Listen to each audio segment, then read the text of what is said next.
ქართული პოლიტიკური ზეპირმეტყველების კვლევა ციფრულ ეპოქაში, მეთოდები, ინსტრუმენტები, სტრატეგიები. ამ თემაზე ბათუმის შოთა რუსთაველის სახელმწიფო უნივერსიტეტში საერთაშორისო საზაფხულო სკოლა იმართება.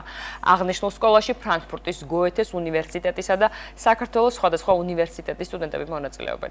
სეზონური სკოლა მიზნად ისახავს სტუდენტისათვის აკადემიური ცოდნის გადაცემას, როგორც ჰუმანიტარული მეცნიერების ახალ დარგში, ისე პოლიტიკურ ლინგვისტიკაში. სეზონური სკოლის პროგრამით გათვალისწინებული ლექციები საშუალებას მისცემს საგანმანათლებლო სფეროს სამივე საფეხურის სტუდენტებს გაეცნონ პოლიტიკური ზეპირმეტყველების კვლევის თანამედროვე მეთოდებს, ინსტრუმენტებსა და სტრატეგიებს ციფრულ ეპოქაში. სკოლის პროგრამა ასევე ხელს შეუწყობს სტუდენტებში პოლიტიკური ცნობიერების ამაღლებასა და გამომუშავებას პოლიტიკური ტექსტების პროფესიული ანალიზის უნარჩვევებშიც.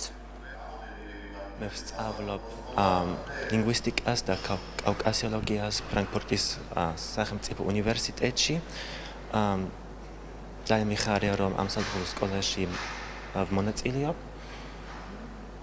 ძალიან მომწონს საქართველო. თემა მეტად აქტუალურია, იმდენად რამდენადაც ფაქტობრივად ენისა და პოლიტიკის ურთიერთმიმართება ანტიკური ეპოქიდან იღებს სათავეს და დღეს უკვე პოლიტიკური დღის წესრიგის შეცვლის შემდეგ საკითხი კიდევ უფრო აქტუალური გახდა.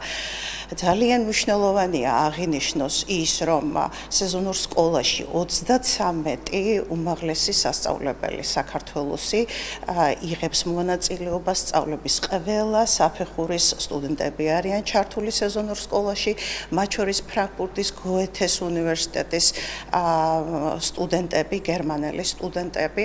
პოლიტიკური ზეპირმეტყველების ანალიზი და ის მეთოდები და ტექნოლოგიები, რომელსაც დღეს მსოფლიოში იყენებენ, ძალიან მნიშვნელოვანია, რომ მივიტანოთ ქართულ სტუდენტებთანაც. ბათუმის უნივერსიტეტისა და ფრანკფურტის უნივერსიტეტის თანამშრომლობა საზაფხულო სკოლების თვალსაზრისით 2011 წელს დაიწყო და პირველი საზაფხულო სკოლა სწორედ 2012 წელს ჩავატარეთ ჩვენ და მას შემდეგ ყოველწლიურად ეს არის უკვე ტრადიციად ქცეული, რომ ყოველ წელს ჩვენ ბათუმის სახელმწიფო უნივერსიტეტი მასპინძლობს და ვატარებთ საზაფხულო სკოლებს დიგიტალური ჰუმანიტარიის სხვადასხვა თემებზე.